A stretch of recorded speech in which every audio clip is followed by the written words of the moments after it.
Now, it is time for one of our favourite parts of the week, Flashback Friday. Today's guest has graced the covers of countless fashion magazines and is recognised for her success in both international and homegrown productions. Mega spunk. You're guaranteed to remember Virginia Hay from some of our biggest soap operas, or maybe even a little film franchise, some guy called James Bond, or something like that. Let's take a trip down memory lane now. Virginia Hay began her career as a model in the 1970s. In 1981, she landed her big break as the warrior woman in Mad Max 2.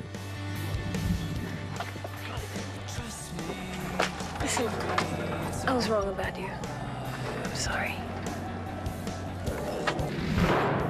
Showing her versatility in some small screen roles, she served time as Wentworth's most glamorous inmate. And you have been charged with murder and remanded to Wentworth Detention Centre until your trial. Is that correct? Yes. Then she called Ramsay Street home. But not for long. Lured by the bright lights of Hollywood, Virginia made her name as a star of the big screen, joining the coveted Bond Girl Club, starring opposite Timothy Dalton in The Living Daylights. Get in the bathroom and lock the door. Back on home soil, she settled on E Street as West Side's lawyer. This is wrong. I will not allow this.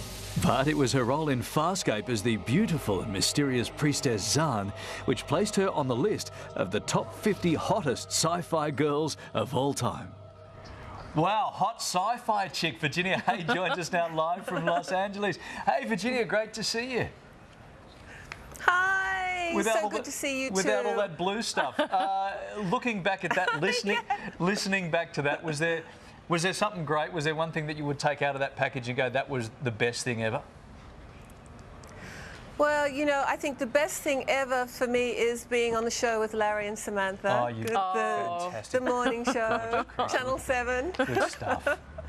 How is LA treating you? What are you doing? What are you getting up to over there? Look, I love LA. I do miss Sydney, however, but, you know, I'll tell you more about that later. Doing lots of things. Highlights, by the way, from that list. Oh, gosh, so many things to think back on, but definitely Mad Max, I think. Mad Max was my entree into the movie industry. And actually, before that, funnily enough, I don't know if you know, but I was discovered at a bus stop. I was going to art school. And I was on my way to see my mum, who was also going to art school at the same time. And this lady who worked at Pole magazine, a fashion editor in Sydney, pretty much picked me up on the street. And she introduced me to Chad Wicks, and that got me into modelling, and then modelling got me into acting. But definitely Road Warrior. It's called Road Warrior over here. I'm not quite sure why, but Mad Max, I think, was one of the main things, highlights, and also Farscape, playing the blue character. That was my entree into the States. Yeah. Hey, listen, that right there, boys and girls, is a good reason to be catching public transport.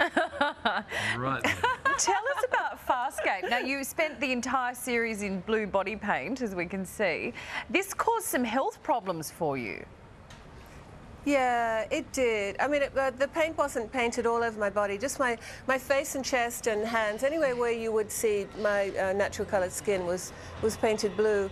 Well, it was liquid latex, and so that being on the skin means that your skin can't breathe, and the skin is anything that you put on the skin goes through the lymphatic system into the kidneys, and so my kidneys were bleeding, unfortunately. Oh, but, good Lord. You know, yeah, I know. I tend not to think about the dark side of that character. I like to think about the really positive aspect of her and how beautiful she was and how serene and how she really changed my life, you know, because I was invited just on the strength of Farscape to come over to America and do personal appearances over here, and I haven't stopped. I get invited to do them pretty much every month, but in the beginning, that's what brought me over to the States. Yeah, it's pretty cool, actually. Hey, who was your favourite person to work with over the years? Apart from you? Yes, apart from me. And Sam, of course, sorry.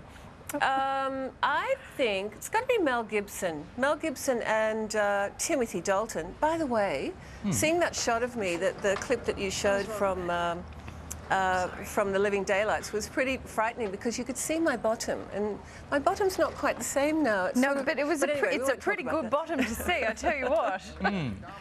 Not bad, not bad. It's changed a bit. It's a little, the gravity has worked as No, I personally approve that shot. No. Yeah. Oh, very good, very good. So do millions of other men along with you. I have to tell you. No one's asked me to sign their bottom though. Oh, good. Well, there's still time. Now, do you miss TV? Oh, very much so, Sam. Yeah, I really do. I got distracted away from it over here because I do personal appearances constantly, and the fans got me into doing candles and perfume. They used to comment on how nice my perfume was, which is lovely, very flattering, when I went to the appearances, and so they pretty much talked me into making it and selling it at these appearances. So that got me into candles and perfume, and I've got my own line now. But you know, I still think about TV and acting. I really miss it. I'd love to do some more. I'd love to do something to do with health and fitness and fashion, I think, because I used to be a fashion editor a long time ago. And so I think everything that I'm good at, I could incorporate into maybe putting together some ideas for a show, really. But I think I would definitely come back to Australia if I was offered some kind of a job acting or co-presenting or something. Good stuff. Well, we'd love to see you back here one day, Virginia. Yeah. Thanks for taking the time to talk to us. Great to see you. It's been so great. Thank you. Lovely Thank you for having me. Take care. Thanks, Virginia. Bye, you too.